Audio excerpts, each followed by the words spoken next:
जय श्री कृष्णा। राधे राधे। आज सुनेंगे बैकुंठ चतुर्दशी की व्रत कथा। आप सभी को बैकुंठ चतुर्दशी की हार्दिक शुभकामनाएं।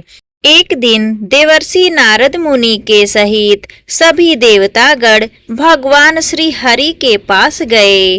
उन्होंने भगवान श्री हरि का विधि विधान पूर्वक पूजन किया, उनकी स्तुति की और पुरुष सूक्त मंत्र द्वारा उन्हें प्रसन्न करने का प्रयास किया। जब देवताओं की इस प्रकार की गई पूजा विधि से भगवान श्री हरि प्रसन्न हुए तो उन्होंने देवताओं से पूछा, हे देवतागण, आप सबका स्वागत है, बताइए मैं आपकी क्या सेवा कर सकता हूँ। तब सभी देवताओं ने भगवान श्री हरि से कहा, हे प्रभु, हमारे मन में एक जिज्ञासा है, उसी का समाधान ढूंढने के लिए आज हम आपके पास आए हैं। हम सब जानते हैं कि आप अपने भक्तों के प्रति अत्यधिक वत्सल रहते हैं। आपके भक्त आपकी सेवा, पूजा और भक्ति द्वारा सरलता से आपको लोक को प्राप्त कर सकते हैं।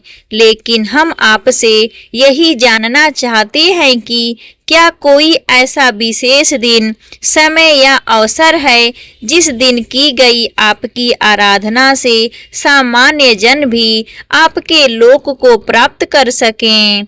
इसके उत्तर में भगवान श्री हरि मुस्कुराए। उन्होंने देवताओं से और देवर्षि नारद से कहा, हे देवतागण, प्रत्येक वर्ष कार्तिक मास के शुक्ल पक्ष की चतुर्दशी तिथि के दिन मैं अपने भक्तों पर और सभी जीवात्माओं पर विशेष कृपा प्रदान करता हूँ। इस दिन जो भी मनुष्य पूर्ण श्रद्धा और भक्ति भाव से मेरी पूजा आराधना करता है, उसके लिए मेरे बैकुंठ के द्वार स्वतः ही खुल जाते हैं।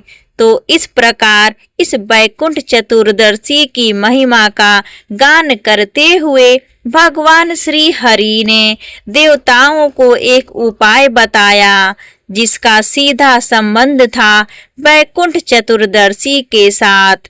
और इसलिए इस बैकुंठ चतुर्दशी के दिन भगवान श्री हरि की सेवा, पूजा और आराधना करने से वे हमें उनके दिव्य धाम की प्राप्ति करवाते हैं। अन्य एक प्राचीन कथा के अनुसार एक समय भगवान श्री विष्णु भगवान शिव की पूजा आराधना करने के लिए वाराणसी गए हुए थे। वहां जाकर उन्होंने एक यज्ञ संकल्प लिया, जिसके अनुसार भगवान श्री विष्णु भगवान शिव को प्रसन्न करने के लिए 1000 कमल पुष्प अर्पित करके उनकी स्तुति कर रहे थे। भगवान श्री विष्णु की इस भक्ति को देखने और उसकी परीक्षा लेने के लिए भगवान शिव ने उनके 1000 कमल पुष्पों में से एक पुष्प को चुरा लिया। अब जब भगवान श्री हरि पूजा कर रहे थे तो उन्होंने देखा कि इन 1000 पुष्पों में से एक पुष्प कम है, और जब वह अंतिम पुष्प चढ़ाने की बारी आई तो उन्हें वह एक कमल का पुष्प नहीं मिला। अब ऐसे समय में भगवान श्री हरि ने सोचा कि मुझे कमलाक्ष भी कहा जाता है, यानी मेरे नेत्र कमल के समान हैं, तो क्यों ना मैं अपने नेत्र को ही कमल के स्वरूप में भगवान शिव को अर्पित कर दूं। इस प्रकार सोचकर भगवान श्री विष्णु अपने एक नेत्र को निकालकर भगवान शिव को अर्पित करने लगे। भगवान श्री हरि की इस दिव्य भक्ति और निष्ठा को देखकर भगवान शिव का हृदय पिघल गया। वे तुरंत उनके सामने प्रकट हुए। उन्होंने भगवान श्री हरि को उनका नेत्र वापस किया और उन्हें आशीर्वाद देते हुए कहा कि हे प्रभु, आज कार्तिक मास के शुक्ल पक्ष की चतुर्दशी तिथि है और आज से इस चतुर्दशी तिथि को वैकुंठ चतुर्दशी के नाम से जाना जाएगा।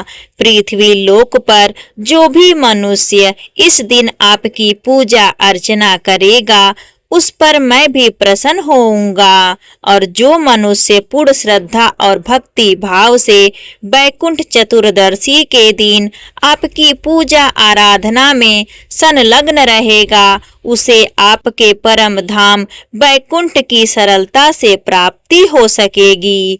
वैकुंठ चतुर्दशी के दिन भगवान शिव और भगवान श्री हरि दोनों की पूजा एक साथ करते हैं।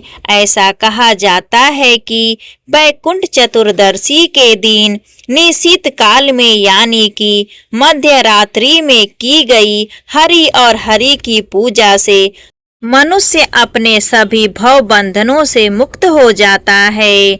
उसे परम आध्यात्मिक जगत की प्राप्ति होती है और उसे परम आध्यात्मिक ज्ञान प्राप्त होता है। भगवान श्री हरि द्वारा की गई भगवान शिव की पूजा से उन्होंने यह भी वरदान दिया था कि जो भी मनुष्य इस वैकुंठ चतुर्दशी के दिन सबसे पहले आपकी पूजा करके उसके बाद मेरी पूजा करेगा उसके सभी मनोरथ पूर्ण होंगे।